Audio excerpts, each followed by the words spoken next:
चाल चक्र का बाप। इससे पहले ना किसी ने सुनी, ना किसी ने देखी इतनी सटीक भविष्यवाणी। चाल चक्र। नमस्कार, बहुत स्वागत है आपका। आप देख रहे हैं चाल चक्र और मैं हूं आपके साथ शैलेंद्र पांडे। आज अंतरराष्ट्रीय योग दिवस है और इस अंतरराष्ट्रीय योग दिवस पर आज हम बात करेंगे योग की। आज आपको बताने की कोशिश करेंगे कि योग आपको कैसे निरोग बनाएगा, कैसे आपको स्वस्थ करेगा। योग आपको निरोगी करेगा, आपको स्वस्थ करेगा। आज इस विषय पर बात करेंगे। योगासन क्या होते हैं, योगासन एक ही बात है, ये भी समझेंगे। इसके अलावा राशियों में किस तरह की दिक्कतें होती हैं और किस राशि के लिए कौन सा आसन बेहतर होता है, ये भी एक अनुमान आपको बताने की कोशिश करेंगे। इसके अलावा खुलेगा भाग्य का दरवाजा और आप जान पाएंगे आज का शुभ पहर। तो बात आज योग की होगी, लेकिन सबसे पहले बात करेंगे आज के पंचांग की। आज तिथि है आषाढ़ कृष्ण पक्ष की द्वादशी तिथि। नक्षत्र है भरणी नक्षत्र और भरणी के उपरांत कृत्तिका होगा। चंद्रमा मेखस्त होंगे, मेष राशि में संचरण कर रहे हैं। राहु काल का समय दोपहर के 12 बजे से तकरीबन 1:30 तक और उत्तर दिशा की तरफ आज यात्रा करने की मनाही है। तो आज उत्तर दिशा की तरफ यात्रा ना करें, लेकिन अगर यात्रा करना जरूरी है, मजबूरी है, तो ऐसी दशा में कहा जाता है कि हरी सौंफ खाकर यात्रा करें तो मुश्किल से बचे रहेंगे। योग होता क्या है? योग का मतलब कॉम्बिनेशन है। अगर हम अंग्रेजी में देखें तो योग का मतलब कॉम्बिनेशन है, कंबाइन होना है। किसके साथ कंबाइन होना और कहां कंबाइन होना? देखिए, जो योग दिवस हम मनाते हैं ना, दरअसल ये योग नहीं है, ये योगासन का दिवस है। योग योगासन से बहुत ऊंची प्रक्रिया है। विष्णु पुराण में योग की जो परिभाषा दी गई, उसमें कहा गया कि जीवात्मा और परमात्मा के मिलन कराने वाली जो प्रक्रिया है उसे योग कहते हैं। और योग जिसको हम देख पा रहे हैं टेलीविजन स्क्रीन पर, ये योगासन है। योगासन योग का एक हिस्सा है, पूरी तरह से योग नहीं है। अब सवाल है इसके बारे में कहा क्या गया। देखिए, योग की बहुत सारी परिभाषाएं दी गई हैं, बहुत सारी। विष्णु पुराण में, सांख्य दर्शन में, आनंद सूत्रम में बड़ी सारी परिभाषा दी गई। लेकिन महर्षि पातंजलि ने कहा योग के बारे में, योगः चित्त वृत्तिश्च निरोधः। चित्त वृत्तियों का निरोध करने की जो प्रक्रिया है वो योग है। और आनंद सूत्रम में कहा गया कि आत्मा, जीव और परमात्मा के मिलन करने का जो पार्ट है वो योग है। तो महर्षि पातंजलि का पातंजलि योग सूत्र और आनंद सूत्र, ये दोनों ही मन को ईश्वर तक पहुंचाने की जो प्रक्रिया है उसे योग कहते हैं। चित्त वृत्तियों के नियंत्रण को योग कहा गया। महर्षि पातंजलि ने योग के 8 अंग बताए, इसीलिए इसको अष्टांग योग भी कहा जाता है। 8 अंग माने जिसके अष्ट अंग हो, अष्टांग कह दिया गया। महर्षि पातंजलि ने योग को अष्टांग योग कहा है। यम, नियम, आसन, प्राणायाम, प्रत्याहार, धारणा, ध्यान और समाधि। अब इसमें देखिए तीसरे नंबर पे है ना, यम नियम के बाद क्या है? आसन। हम जिस योग की बात करते हैं या जिस पर अंतरराष्ट्रीय योग दिवस पर जिसमें शामिल होते हैं, वो दरअसल योग आसन है, पूरी तौर से योग की प्रक्रिया नहीं है। ये योगासन की बात कर रहे हैं हम जो अभ्यास करते हैं आज के दिन, पूरी दुनिया भर में जो अभ्यास किया जा रहा है वो योगासन है, वो योग का एक हिस्सा है। यम नियम से शुरुआत होती है। अहिंसा, शौच, अपरिग्रह, अस्तेय, ये यम नियम का पालन करते हुए व्यक्ति आसन करता है, प्राणायाम करता है, अपने मन का विथड्रॉल करता है, प्रत्याहार, धारणा करता है, ध्यान करता है और तब जाकर वो समाधि में सिद्ध होता है, तब जाकर उसको समाधि की प्राप्ति होती है। और ये पूरी प्रक्रिया जो यम नियम से शुरू होकर समाधि तक पहुंचती है, ये दरअसल योग है। केवल आसन को ही योग नहीं कह सकते आप। और भारतीय परंपरा है कि योग का जो आविष्कार है या योग का जो विकास है ना, वो भारत में सर्वाधिक हुआ है। इसीलिए अगर योग के बारे में हम पूरी तौर से बात करें तो भारत की भूमि इसके लिए उर्वरा भूमि है। और भगवान शिव ने इस योग साधना को बहुत मजबूत तरीके से आगे बढ़ाया था। इन 8 अंगों को संपूर्ण रूप से योग कहा जाता है। यम नियम का पालन किए बिना साधना नहीं हो सकती। और आसन क्यों करते हैं? आसन करते हैं शरीर को स्वस्थ रखने के लिए, और शरीर ही वो माध्यम है जिसके माध्यम से आप ईश्वर को पा सकते हैं। तो शरीर को शुद्ध रखना भी, शरीर को स्वस्थ रखना भी हमारी ही जिम्मेदारी है। इसीलिए हम आसन या योगासन करते हैं। लेकिन ये आसन और योगासन योग का एक अंश है, ये संपूर्ण रूप से योग नहीं है। इसलिए जब बात योग की होती है तो आपको ये समझना होगा कि योग का मतलब है कि कैसे, किस प्रक्रिया के द्वारा जीव ईश्वर में मिल जाता है, किस प्रक्रिया के द्वारा व्यक्ति को ईश्वर की उपलब्धि हो जाती है, और वही प्रक्रिया संपूर्ण रूप से योग है। आसन केवल उसका एक हिस्सा है, आसन संपूर्ण रूप से योग नहीं है। आसन से संपूर्ण रूप से योग का भान नहीं होता, लेकिन आसन की आवश्यकता बहुत ज़्यादा होती है अपने चंचल मन को नियंत्रित करने के लिए, अपने शरीर को साधने के लिए। और शरीर की कुछ ऐसी समस्याएं हैं जो केवल योगासन से ही ठीक हो सकती हैं, वो अन्य किसी तरीके से ठीक नहीं हो सकती। अब दूसरा प्रश्न आता है, योग क्या है? वो तो जान लिया, योगः चित्तवृत्तिश्च निरोधः। जीवात्मा और परमात्मा के संयुक्त होने को योग कहा जाता है। बट योगासन क्या है जिसकी हम बात कर रहे हैं, या जिसका अभ्यास आज दुनिया भर में हर कोने में लोग कर रहे हैं, वो योगासन दरअसल क्या है? ईश्वर की उपलब्धि के लिए योग की प्रक्रिया में जाना अनिवार्य है। इसीलिए विवेकानंद ने 2 पुस्तकें लिखी, बेहतरीन पुस्तकें हैं, जरूर पढ़नी चाहिए। राजयोग, प्रेम योग, भक्ति योग, ज्ञान योग, 4 पुस्तकें लिखी। उसमें जो राजयोग है वो दरअसल यही योग है। ईश्वर की उपलब्धि के लिए योग की प्रक्रिया में जाना अनिवार्य है, और योग का एक अंग आसन भी है। आसन से ग्लैंड्स ठीक होते हैं। आपके शरीर में जो ग्लैंड्स हैं उनसे रसों का क्षरण होता है।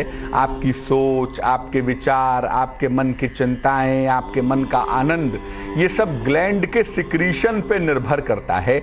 इसीलिए जब आप आसन करते हैं खास तरीके से तो ग्लैंडुलर सिक्रीशन बहुत अच्छा हो जाता है, ग्लैंड्स आपके ठीक हो जाते हैं और आपका शरीर स्वस्थ होना शुरू हो जाता है।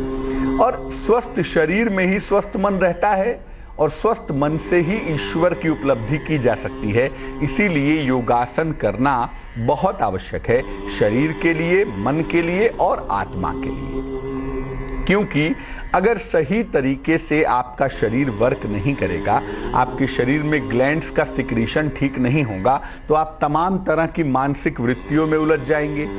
मन चिंता में लीन हो जाएगा, मन तनाव में लीन हो जाएगा, मन काम भाव में लीन हो जाएगा, ठीक है ना, मन भय भाव में लीन हो जाएगा। तो इसको रोकने के लिए, कंट्रोल करने के लिए आपको अलग अलग तरह के आसन करने होंगे, जिस आसन से शरीर के ग्लैंड्स ठीक हो जाएं। और जब ग्लैंड्स ठीक हो जाएंगे तो आपके मन का रूपांतरण हो जाएगा, मन आपका परिवर्तित होगा। और जब मन आपका परिवर्तित होगा तभी आप स्वस्थ शरीर से अच्छे मन के साथ सही तरीके से योग कर पाएंगे, साधना कर पाएंगे। और बिना साधना के तो परम सत्ता की प्राप्ति नहीं होती। कृष्ण ने गीता में कहा है, तपस्विभ्यो अधिको योगी ही ज्ञानिभ्यो मतो अधिकाः तस्मात् योगी भव अर्जुन। यानी तपस्वियों से भी योगी महान है, ज्ञानियों से भी योगी महान है, कर्मिभ्योश्च अधिको योगी ही, कर्मियों से भी योगी महान है। तस्मात् योगी भवा अर्जुन, इसलिए हे अर्जुन बाकी सब छोड़कर योगी बनने का प्रयास करो। और योगी कौन है? जिसका मन उसके नियंत्रण में है। योगा कर्मसु कौशलम, ये भी कहा कृष्ण ने कि योग जो है वो कर्म करने की कुशलता का नाम है। इसीलिए कर्म की कुशलता तभी आएगी जब शरीर, मन और आत्मा तीनों सिद्ध हो जाएंगे, और तीनों को सिद्ध करने के लिए योगासन करना बेहद आवश्यक है। बहुत सारे योगासन की चर्चा की गई है, पातंजलि योग सूत्र में बताया गया, और योग के जो हमारे तमाम महान आचार्य हैं उन्होंने भी तमाम तरह के योगासनों के बारे में बताया गया है। ये योगासन अलग अलग आवश्यकता के अनुसार किए जाते हैं, अलग अलग जैसी ज़रूरत है, जैसी आपके मन में दिक्कत है, जैसी आपके शरीर में दिक्कत है, उसके हिसाब से किसी से परामर्श लेकर, किसी योगाचार्य से परामर्श लेकर अगर आप आसन करें तो अपने शरीर को और अपने मन को आप दुरुस्त कर पाएंगे, इसमें कहीं कोई दो राय नहीं है। हमने एक शोध किया, एक रिसर्च किया, और रिसर्च के हिसाब से समझने की कोशिश की कि किस राशि के साथ किस तरह की दिक्कत पैदा होती है। जिस राशि वालों को जिस तरह की दिक्कत पैदा होती है या जिस तरह की दिक्कत पैदा होने की संभावना होती है, अगर उसके हिसाब से योग किया जाए तो निश्चित रूप से लाभ ज्यादा होगा, क्योंकि योगासन का प्रभाव सबसे पहले मन पर पड़ता है, मन के बाद शरीर पर, और शरीर और मन जब सज जाता है तब आत्मा उन्नति करना शुरू कर देती है। इसीलिए आपकी राशि के हिसाब से आपके मन की स्थिति क्या है, आपकी शरीर की स्थिति क्या है, इसको समझकर अगर योग किया जाए तो बहुत ज्यादा फायदा हो सकता है। और ये शोध हमने किया है आपके लिए। चलिए बताने की कोशिश करते हैं कि राशि के हिसाब से योगासन का कनेक्शन क्या है, किस राशि के लिए कौन सा योगासन करना लाभदायक होगा। मेष राशि की बात करें, मेष राशि का जो प्राण केंद्र है ना वो सूर्य है, और पूरे फिजिकल बॉडी में जो चीज इनकी सबसे ज्यादा महत्वपूर्ण है वो है इनका स्पाइनल कॉर्ड, जिसको रीढ़ की हड्डी भी कहते हैं। तो जो मेरुदंड है, स्पाइनल कॉर्ड है, वो हर तरह से मूवमेंट की पोजीशन में आ जाए, इसके लिए मेष वालों को जरूरत है कि ये सूर्य नमस्कार करें। रोज सुबह उठकर सूर्य के सामने मंत्रों के साथ अगर योगासन करें, सूर्य नमस्कार करें, तो इनको विशेष फायदा जरूर होगा। वृष राशि कोल्ड कफ कंजेशन की राशि है। मन बहुत ज्यादा परेशान होता है, अक्सर अपर चेस्ट का जो एरिया है, रेस्पिरेटरी सिस्टम है, उसमें प्रॉब्लम होती है। इसलिए वृष राशि के लोगों को प्राणायाम करना चाहिए। प्राण को साधने की जो प्रक्रिया है वो प्राणायाम है, तो प्राणायाम किया जाए और सांस के जो व्यवसाय हैं वो किए जाएं तो बहुत अच्छा रहेगा। लेकिन प्राणायाम एक ऐसी प्रक्रिया है जिसको जरा भी गलत तरीके से करने से शरीर में प्राण और वायु का संतुलन बिगड़ जाता है। इसलिए अंट शंट तरीके से प्राणायाम ना करें, किसी आचार्य से सलाह लेकर ही प्राणायाम करें तो बेहतर होगा। मिथुन राशि, मिथुन राशि के लोगों को सर्वांगासन और मत्स्य मुद्रा, इनसे बहुत फायदा होगा। अगर ये सर्वांगासन करें और मत्स्य मुद्रा करें तो निश्चित लाभ होगा। इनके शरीर की तमाम मुश्किलें निश्चित रूप से दूर होनी शुरू हो जाएंगी। कर्क राशि अक्सर पेट की समस्याओं से, पाचन तंत्र की समस्याओं से, पेट के ज्यादा निकलने से परेशान रहते हैं। अक्सर शरीर में फ्लेक्सिबिलिटी नष्ट हो जाती है। तो धनुरासन और पश्चिमोत्तानासन, ये दोनों एक दूसरे का काउंटर है। अगर धनुरासन करेंगे तो पश्चिमोत्तानासन करना ही पड़ेगा, ऐसा नहीं कि एक ही कर लेंगे काम चल जाएगा। दोनों एक दूसरे का सप्लीमेंट है ना। तो धनुरासन भी करेंगे और पश्चिमोत्तानासन भी करेंगे, तब इन्हें लाभ होगा। सिंह राशि वालों के लिए प्राणायाम बेहद उत्तम होगा। अगर सिंह राशि के लोग प्राणायाम करें तो इनकी जो बेहद ताकतवर ऊर्जा है उसको सही दिशा मिलेगी।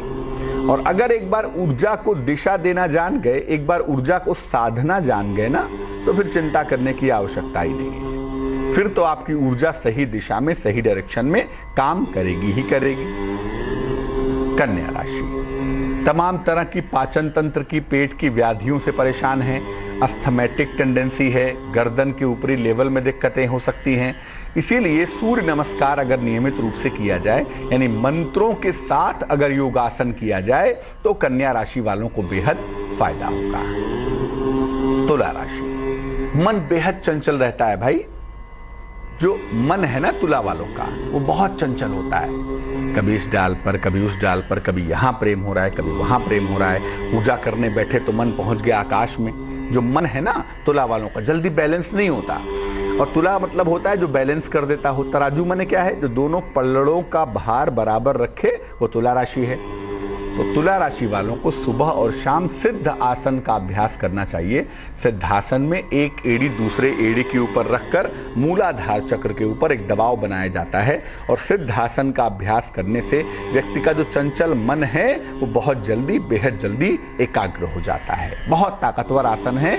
जिसका भी मन चंचल होता हो उसके लिए सिद्धासन का अभ्यास करना बड़ा अच्छा होता है।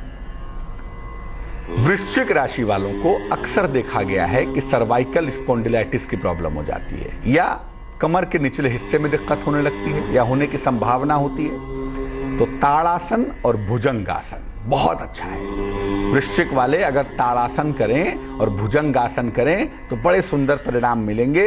इस तरह की समस्याओं से, सेहत की दिक्कतों से ये बचे रहेंगे। धनु राशि, वही सेम प्रॉब्लम, कॉन्स्टिपेशन की समस्या, नाभि में दिक्कत, स्पाइनल कॉर्ड में दिक्कत, बॉडी की फ्लेक्सिबिलिटी कमजोर। तो ऐसी दशा में धनुरासन और पश्चिमोत्तानासन, दो आसन है ना, धनुरासन और पश्चिमोत्तानासन, इन दोनों ही आसन का अभ्यास करना बेहद अच्छा होगा, बहुत सुंदर होगा। तो धनुरासन का और पश्चिमोत्तानासन का अभ्यास करना चाहिए, इनको फायदा निश्चित होगा। मकर राशि, शरीर में जो ऑक्सीजन का कंपोनेंट है ना, जो ऑक्सीजन की इनहेलिंग वाला पार्ट है, वो वीक हो जाता है। अक्सर मकर वाले जो है ना, वो ऑक्सीजन टेकिंग कैपेसिटी में कमजोर हो जाते हैं। तो ऑक्सीजन की कमी हो जाती है, सांस फूलने लगती है या अस्थमैटिक टेंडेंसी हो जाती है।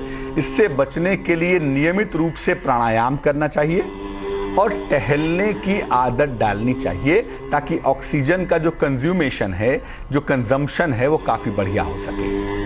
इसीलिए प्राणायाम करना और टहलना इनके लिए बहुत अच्छा होगा। कुंभ राशि, कुंभ राशि वालों को नियमित रूप से प्राणायाम करना है और ध्यान भी करना है। अगर आप ध्यान करना जानते हैं तो प्राणायाम क्यों करते हैं? प्राणायाम करते हैं, शरीर में हर जगह प्राण है, हाथ में भी है, गले में भी है, पेट में भी है, ठीक है ना। उस सारे प्राण को एकत्र करके एक पॉइंट पर लाने का नाम ही प्राणायाम है। इसीलिए प्राणायाम अगर आप नहीं जानते तो बिना वजह करके आफत मोल मत लीजिएगा, क्योंकि प्राण का संतुलन अगर बिगड़ गया ना तो दिमाग खराब हो जाएगा। तो जानबूझकर गलती मत करिएगा। किसी योगाचार्य से सलाह लेकर के, किसी विद्वान आचार्य से सलाह लेकर के प्राणायाम करिएगा। नियमित रूप से प्राणायाम करिए और नियमित रूप से ध्यान करिए। ऐसा करने से क्या होगा? आपका मन मजबूत होगा, आपको साइकोलॉजिकल भावनात्मक समस्या होने की संभावना नहीं बनेगी। और अंतिम राशि है मीन राशि। मीन राशि के लोगों को भी नियमित रूप से सूर्य नमस्कार करना बेहद अच्छा होगा।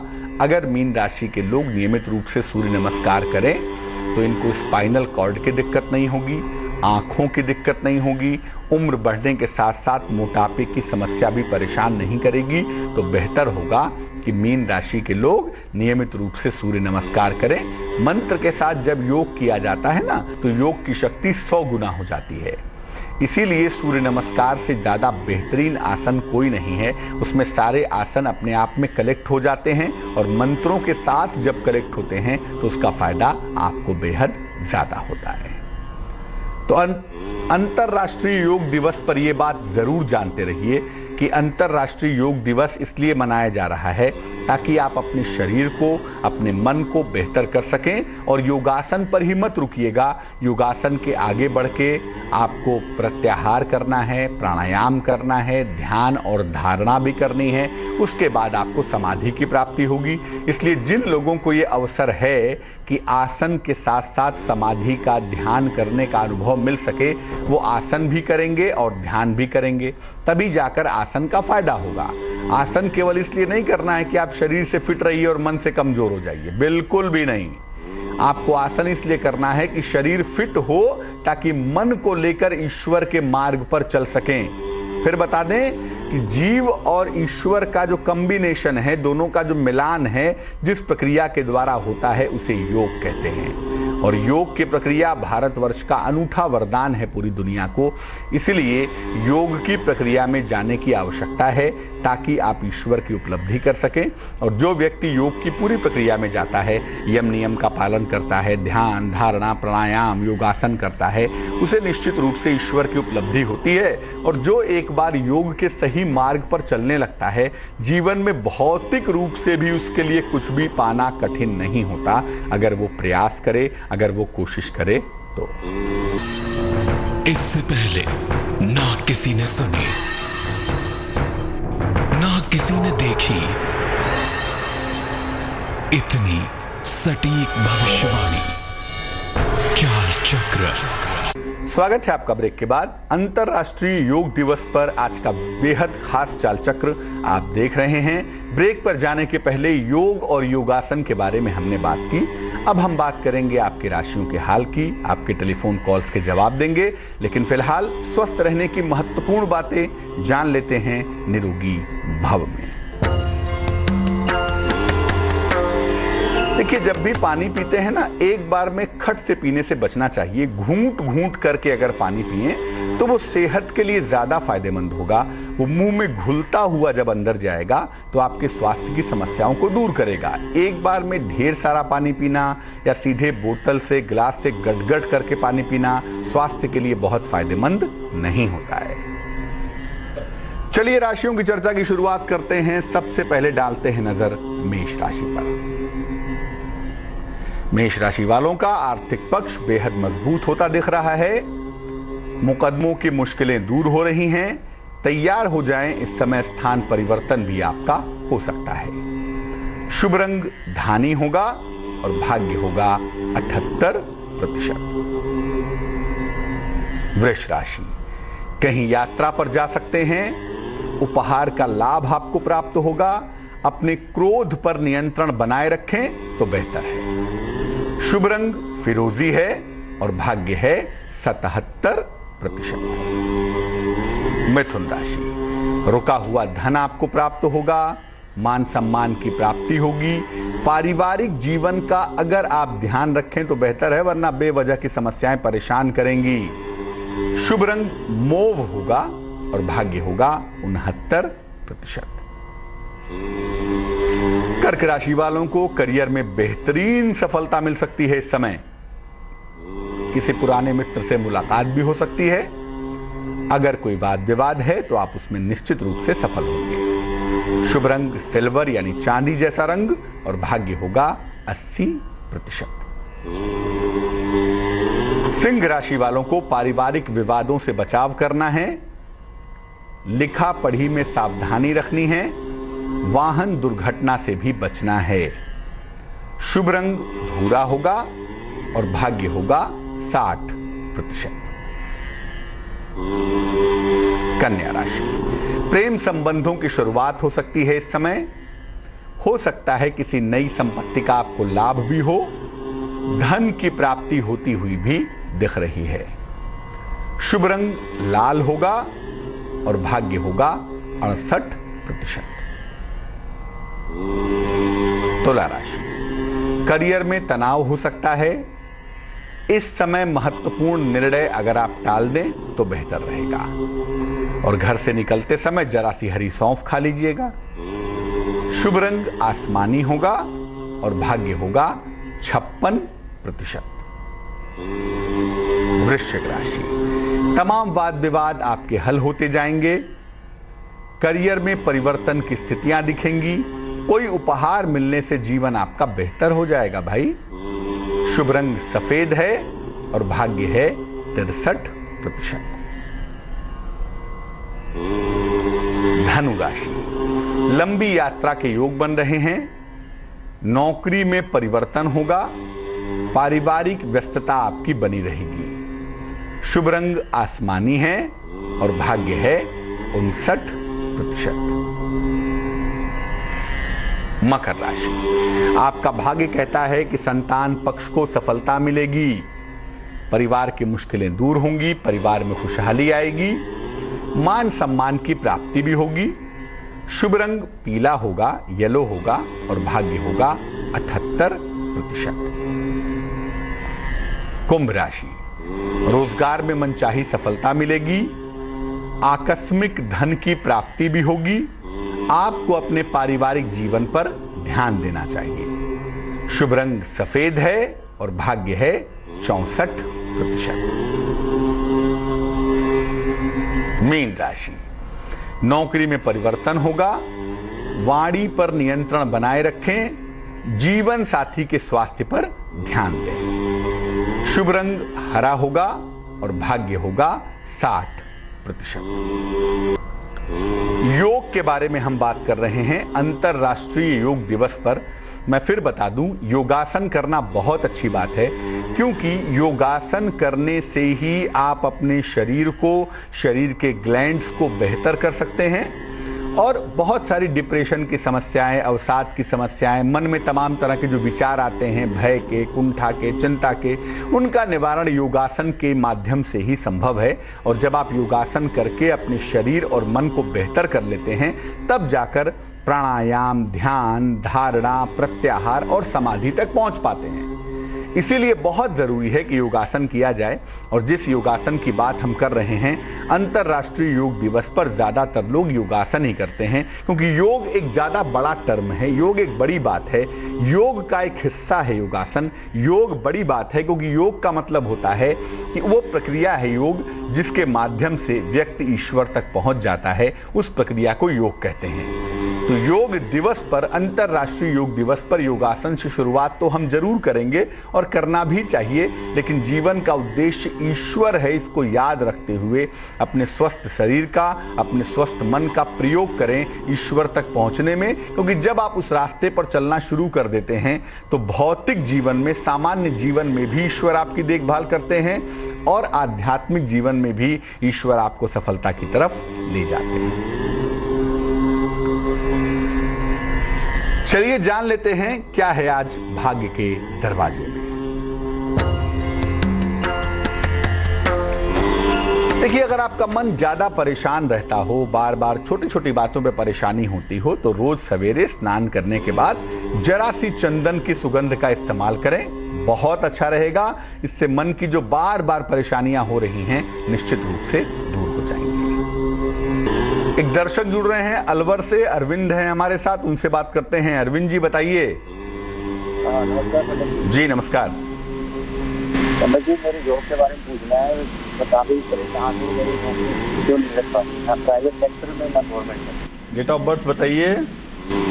15 जून 1985। समय बताइए।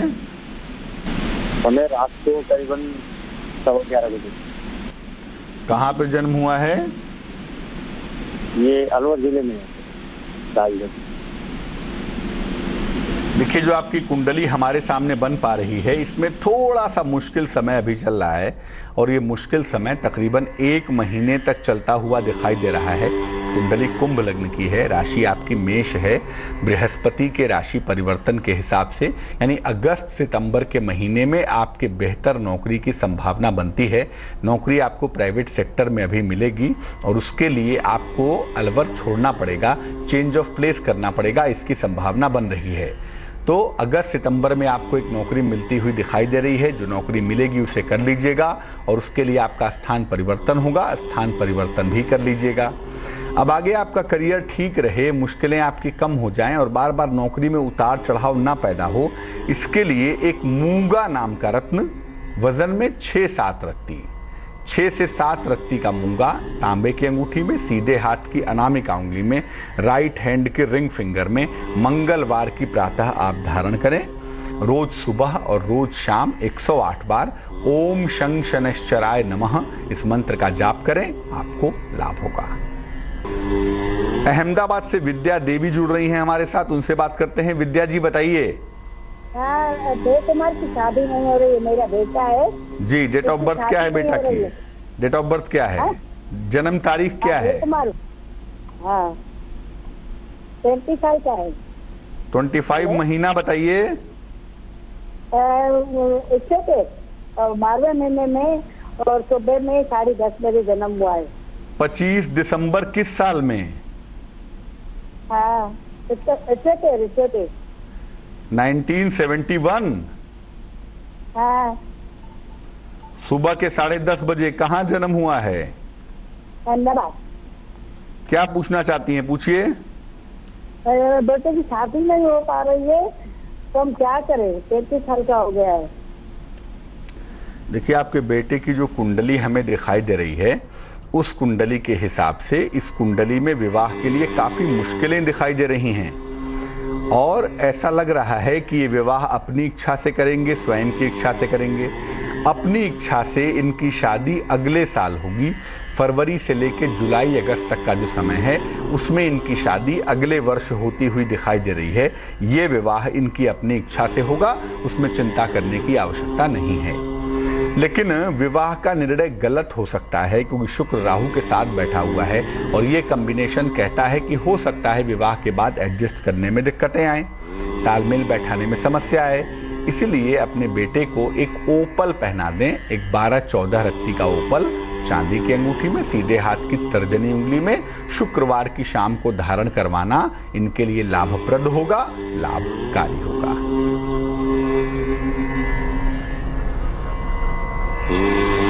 एक दर्शक जुड़ रहे हैं मुजफ्फरपुर बिहार से हमारे साथ, उनसे बात करते हैं। बताइए सर। नमस्कार जी। नमस्कार।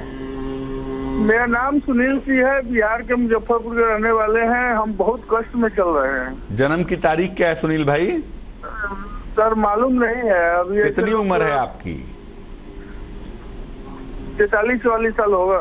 अच्छा, 1 से 9 के बीच में कोई संख्या बोलिए। 9। पूछिए क्या प्रश्न है?